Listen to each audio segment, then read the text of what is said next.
Hey everybody, this is the sixth video for the 2012 season and the first since the opening night at Bowman Gray. That first race of the year with a 200 lapper is always exciting, and this year was no letdown. Of course, on the first week of the year, first race of the year, they do a two-day show where we go over and we practice and qualify on Friday. We come back on Saturday and race, and it's one of two-day shows that they do at Bowman Gray. I guess the schedule, I guess you could say, for Friday, practice starts at 12 and runs through like, I think 4 o'clock, and they rotate all divisions. From 4 to 5 o'clock, they qualify the sportsman cars. And then from 5 until 7 is modifieds only. And what they do is they do a rotating practice for the modified division, and then if you decide you want to qualify anytime between 5 and 7, you roll across the scales, you let the officials know that you want to qualify, they clear the track, and you go. It seems like typically what most people do is try to wait as close to 7 o'clock as possible because the track, of course, is getting cooler, and you're getting new rubber laid down on the track from the new tires that are going out on the cars to qualify. The catch to that is if you're not on the track at 7 o'clock, you don't get to qualify. So if you don't make it across the scales in time, whether you weren't ready or whether the line was too long and you don't make it across, whatever it may be, if you're not on the track by 7, you don't get to qualify for the first day, which is what they do is they lock in the top 10 on Friday. So we waited, and it got to be, I guess, about 6:30 or so, and I told the guys, I said, my goal is to be in line by 6:40 and try to give us enough time. This week they had 30 cars, which is as many as I can remember at Bowman Gray, trying to start a field in a long time.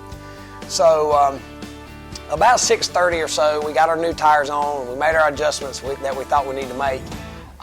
We didn't really practice a whole lot on Friday because the track was green. I know you probably hear that on Sunday when they say a green track after the rubbers washed it away. Well, there hasn't been any racing at Bowman Gray all year long, so there wasn't, I like to call it the good rubber, laid down from the modified division.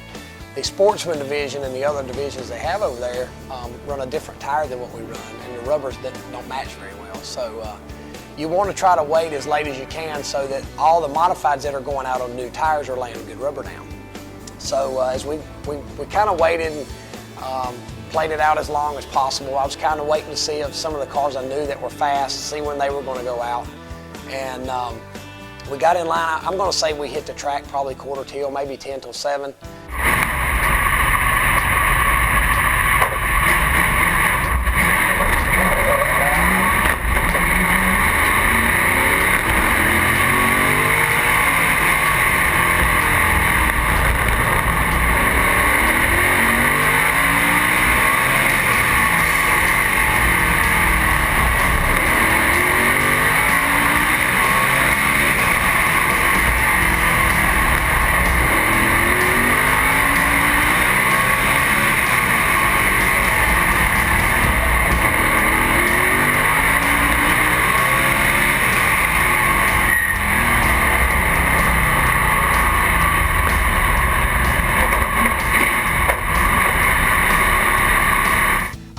As I went out and I made it through 1 and 2 on my qualifying lap, it was almost perfect. As I came through 3 and 4, the car pushed just a little bit. And I didn't know, you know, you've heard me say this before, you don't really know how good your lap is until you look up on the scoreboard and you see it. So, like I said, somebody's phone ringing. But I knew I hit a really good lap. I didn't know how good, but I knew it was pretty good. The lap time was a 13.25 and was fast enough for the pole. I think the 77 car was second with a 2.8, the 09 was third with a 30-something, and then Jason was fourth with a high 30. So, you know, the field was sort of tight. As it went on back, I think it spread out just a little bit more. Typically it does.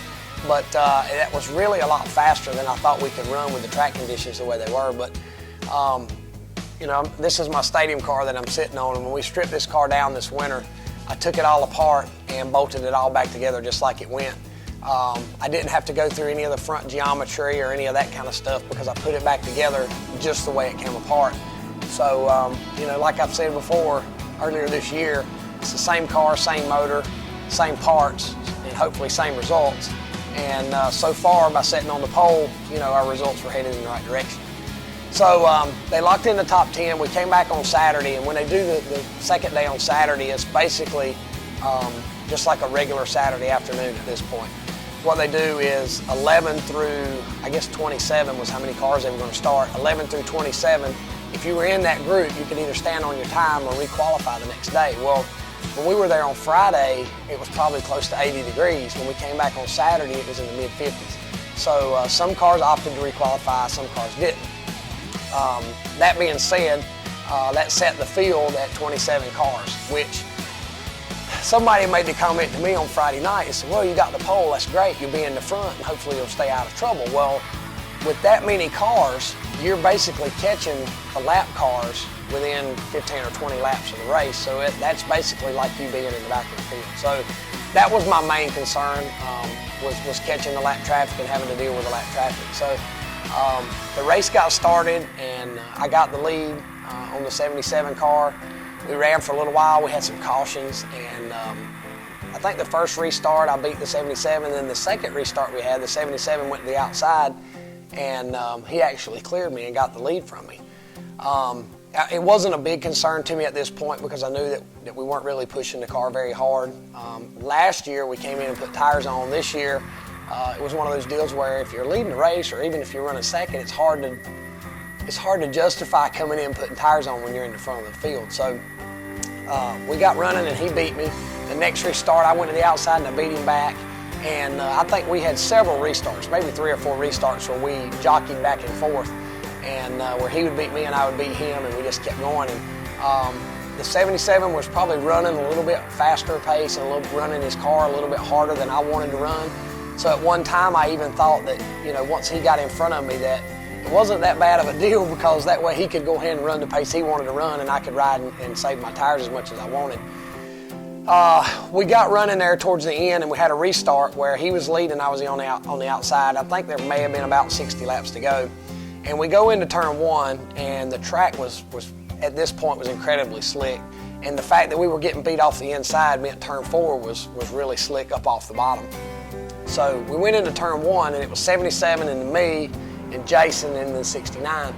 And we went into 1, I don't know if, I guess where the track was so bad and maybe he overran the corner, but the 77 ran in really hard and washed me and him both out far enough that I was concerned about somebody making it 3 wide. We got going and we made another lap and I got clear of Jason coming off turn 4. We came through 1 and 2 and I noticed when the 77 came up off turn 2, that lap, he turned completely sideways. And I'd already seen him wiggling just a little bit where his car was losing some of its handle. We went down in turn 3 and 4 and he washed out, and as he came back to accelerate, I bumped him. And at that time he accelerated, and from what I could tell, he never lifted and turned the car sideways and then spun back the other way and it turned him around. And, I said this in the newspaper, Lee is one of the guys that I consider as a good guy. He's a friend of mine. For crying out loud, I let him drive my car when I got hurt with a rib injury. If I meant to intentionally turn him around, he would have turned all the way this way instead of coming back. All I did was give him a shot, and I know he's going to be upset about it. I read what he said in the paper about turning me back around, but the fact of it is I gave him a bump, and he chose to accelerate instead of checking up and take a chance on losing that position. And I hate it happened, but that's just Bowman Gray racing sometimes. But anyway, we got going and we had a restart. Jason went to the outside the next time and he actually beat me from the outside and led some laps. So we had another restart, which was the last one with about 30 laps to go.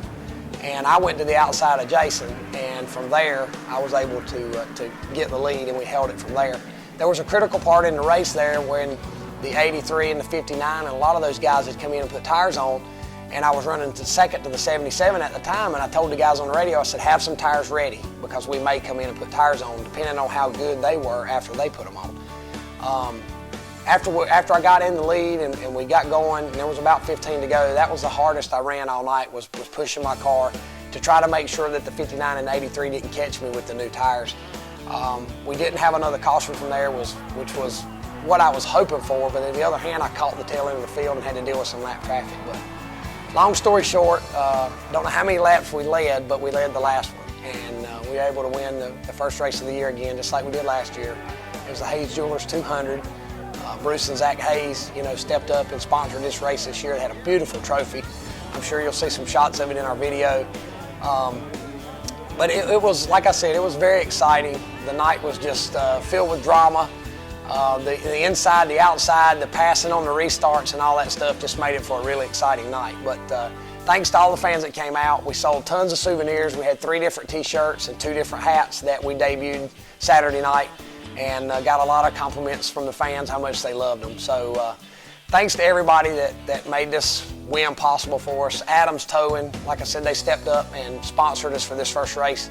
So Doug, thank you. Hopefully we can continue our relationship in the future.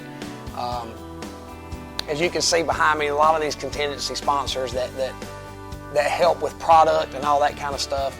CitraSafe, the No Texting, Just Driving campaign that we're working with the North Carolina Highway Patrol. It's just a lot of exciting things that we're working with right now. So thanks to everybody that made the win possible, and hopefully we can go back this week and back it up. I know everybody always hears me talk about the loyalty of the fans, but this week I want to mention one fan in particular. His name is Jody Cox. Jody served in Iraq, long time service. I think he's been back and forth a couple times, and him and his family came over to Bowman Gray this weekend and brought me and Jason a very special gift. Jody brought this back from Iraq. This flag actually flew over Camp Victory, the Al-Fa Palace, and it flew over this on the 4th of July, 2011.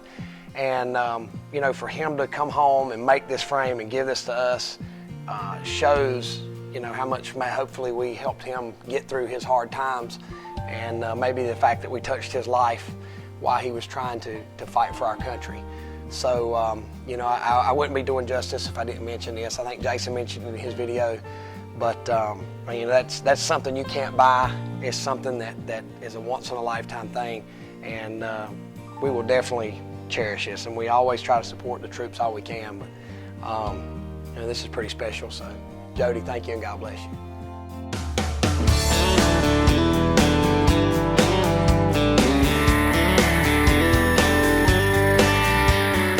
Everybody, this is a 6th video. Ready? It's all right. It's okay. I'm not mad. Are you situated? All right. Psst. All right, you got you. There we go. All right. I was waiting for the drink to psst.